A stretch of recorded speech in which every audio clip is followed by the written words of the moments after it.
और उन परंपराओं ने औरत को एक पिंजरे का पंछी बना दिया। जैसे एक पिंजरे में किसी पंछी को पकड़ के बंद कर दें तो वो सिर्फ फड़फड़ा सकता है। आजकल, पहले तो नहीं था, आजकल ये रिवाज है कि लड़के को लड़की दिखाई जाती है, एक दूसरे को दिखाया जाता है। लड़का लड़की को एक दूसरे को दिखाया जाता है, देखा जाता है, लेकिन वहाँ पर भी सिर्फ लड़के से ही पूछा जाता है, लड़के की इच्छा ही पूछी जाती है, क्या आप इस लड़की से शादी करोगे। ये मेरी मिसेज को भूत ने पकड़ रखा है। मैंने कहा कि वो क्या करती है? वो कहता है वो चीखती चिल्लाती है और घर के बर्तन तोड़ देती है, सामान फेंकती है, कपड़े फाड़ देती है। तो बहुत बुरा हाल है।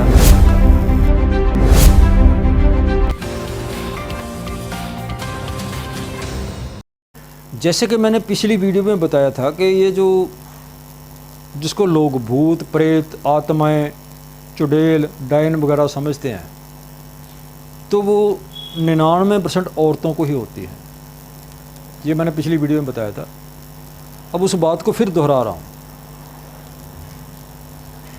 कि शुरू से ही लेकर के हमारे समाज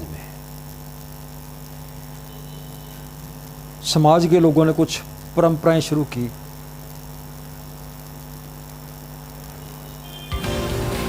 तो वो परंपराएं चाहे समाज को बढ़िया बनाने के लिए शुरू की गई, समाज को अच्छा बनाने के लिए शुरू की गई, लेकिन कुछ परंपराएं ऐसी भी हैं, आज भी हैं, और उस वक्त भी बनाई गई, उस वक्त भी थी।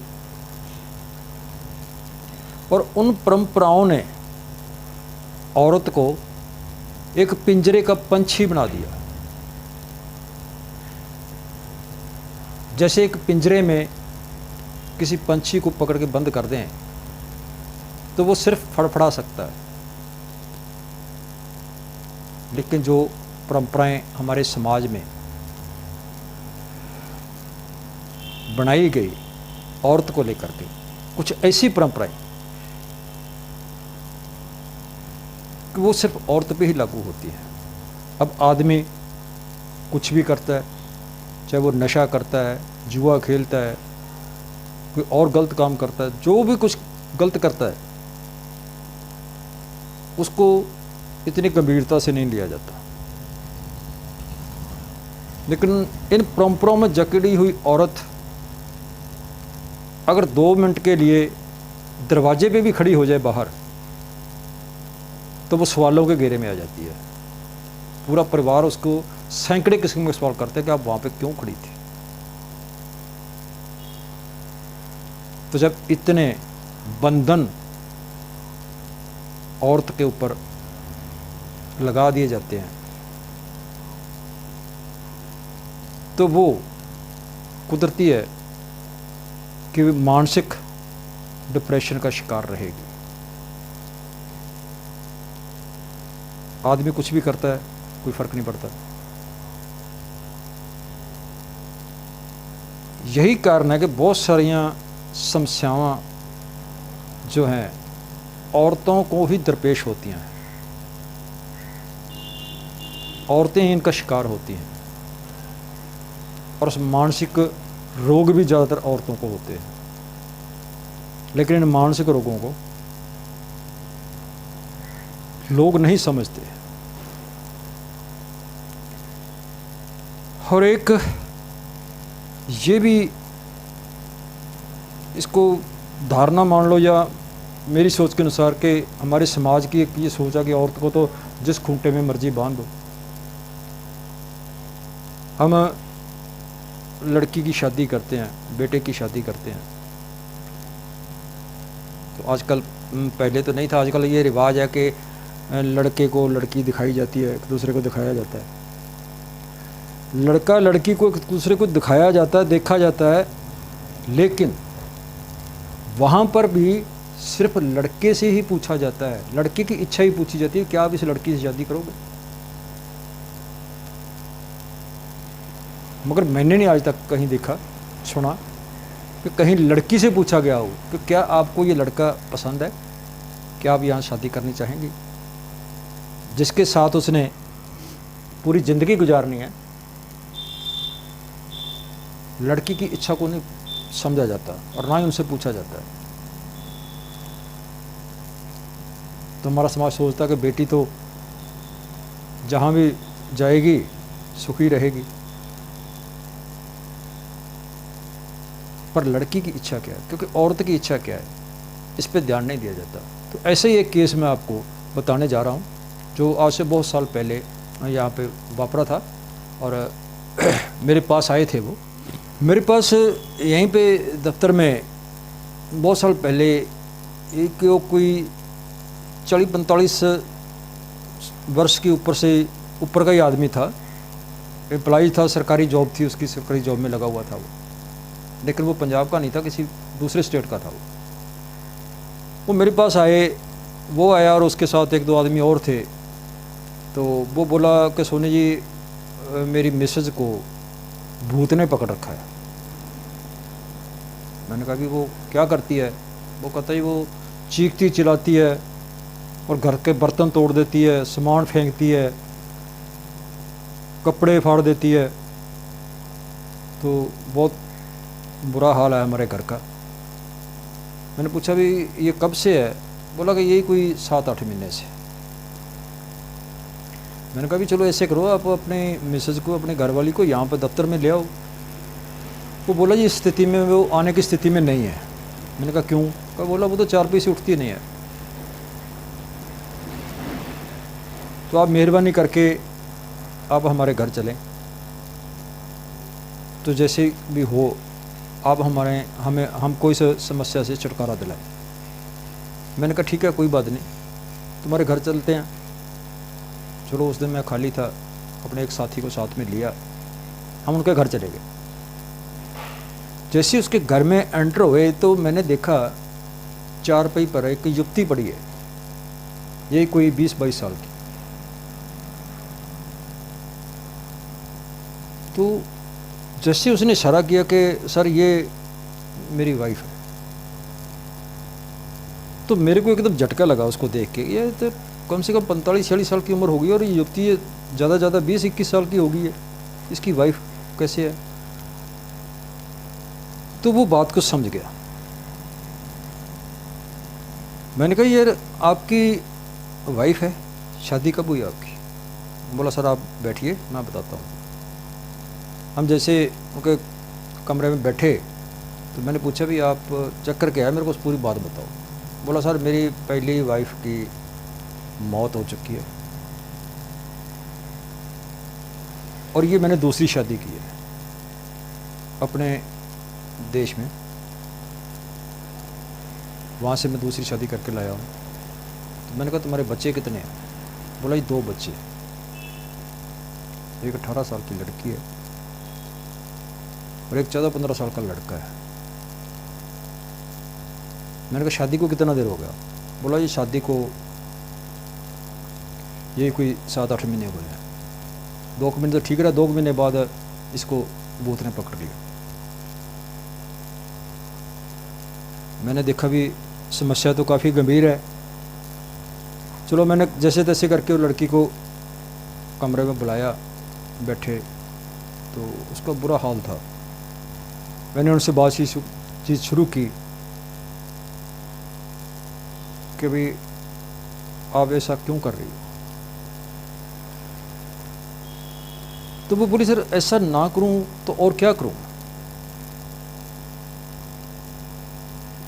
मेरा माँ बाप, एक मैं गरीब परिवार से हूँ, गरीब हूँ, और ये जिसके साथ मेरी शादी की है ये मेरे बाप की उम्र का है, मेरी उम्र की तो इसकी लड़की है। अब मैं क्या करूं? तो मैंने कहा भी आपने शादी नहीं करनी थी, मना कर देना था उस वक्त भी, आप भी मैं तो उसके साथ शादी नहीं करूंगी। बोली सर हमारी लड़कियों की पूछता कौन है? हमारी बातों को कौन मानेगा। मेरे माँ बाप गरीब थे, ये अच्छी नौकरी पे लगा हुआ है, अच्छी जॉब पे कमाता है, तो माँ बाप ने सोचा कि इसके साथ शादी कर दो, लड़की सुखी रहेगी। पर मेरे माँ बाप ने ये नहीं सोचा, मेरे बाप ने ये नहीं सोचा कि भी मेरी उम्र का व्यक्ति है जिसके साथ मैं शादी कर रहा हूँ, तो लड़की सुखी कैसी रहेगी। मेरी भी तो कुछ भावनाएं हैं, मेरे भी कुछ अरमान है, मैंने भी तो कुछ सपने देखे थे। शादी से पहले मैंने भी कुछ सपने देखे, लेकिन जैसे ही मेरे को ये बूढ़े के साथ बांध दिया गया तो मेरे सारे सपने चकनाचूर हो गए। फिर मैंने कहा भी अब क्या करना चाहती हो बताओ। बोली सर मैं क्या कर सकती हूँ, मैं तो घर भी नहीं जा सकती, घर जाऊंगी तो घर वाले नहीं रखेंगे। तो उसकी समस्या को समझते हुए काफ़ी सोच विचार के बाद जब उसके घर की स्थिति, उसकी स्थिति देखते हुए, तो मैंने उनको कहा कि बेटा अब तो एक ही बात है, तेरे को इस स्थिति में रहना पड़ेगा।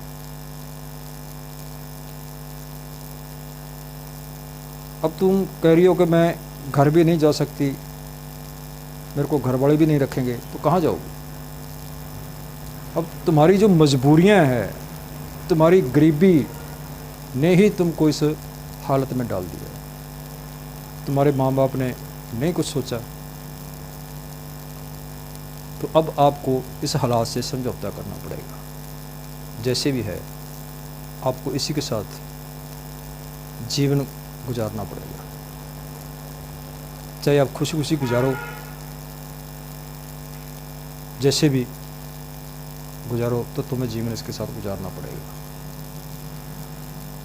तो काफ़ी उसकी काउंसलिंग करने के बाद धीरे धीरे वो लड़की थोड़ी ठीक हुई, सेट हुई। उसके बाद वो लड़की बिल्कुल ठीक होगी और उसके साथ रह रही है। तो ये समस्याएं हैं। अब ना तो लड़की के घर वालों ने सोचा कि हम लड़की को लड़की के बाप की उम्र के साथ व्यक्ति के साथ इसकी शादी कर रहे हैं, और ना ही उस व्यक्ति ने ये सोचा कि मेरी उम्र क्या है और मेरी बेटी की उम्र क्या है और उसकी उम्र क्या है जिसके साथ मैं शादी कर रहा हूँ। लेकिन क्योंकि उसके पास तो पैसा था, पैसे के लिए उसने सोचा कि मैं सब कुछ मतलब जो उसको सुख सहूलता दूंगा, गरीब घर से लड़की आई है उसको सुख सहूलता दूंगा तो वो खुश रहेगी। मगर ऐसा नहीं होता है। पैसे से ही, सुख सहूलतों से ही औरत को खुश नहीं किया जाता, और भी बहुत कुछ चाहिए ज़िंदगी में। तो सबसे बड़ी बात जो है वो औरत को उसके हान का, उसकी एज का साथ चाहिए, जिसको पति के रूप में वो देखती है, पति के रूप में चुनती देखती है जिसको। अगर उसको वैसा पति नहीं मिलता, उसको बाप की उम्र का व्यक्ति पति के रूप मिलता है तो वो उधरती है, दिमागी डिप्रेशन का शिकार होगी वो। पर जैसे मैंने शुरू में कहा है कि औरत की भावनाओं को नहीं समझा जाता, औरत की इच्छाओं को नहीं समझा जाता। तो बस यही एक हमारा समाज का सिस्टम है कि इसको तो लड़की है जिसके खूंटे में मर्जी बांधो। यही समस्याएं हैं। और भी बहुत सारी घर में समस्याएं जो होती हैं। तो सिर्फ इतनी बात नहीं है, कई बार हम उम्र होने के बावजूद भी नहीं देखा जाता कि ये जो लड़का नशे करता है, कोई और गलत काम करता है, काम नहीं करता है। तो बहुत सारी ऐसी बातें हैं जिनको नहीं देखा जाता। तो कहने का मतलब क्या है कि औरत को सिर्फ घर में रहने वाली एक वस्तु ही समझा जाता है।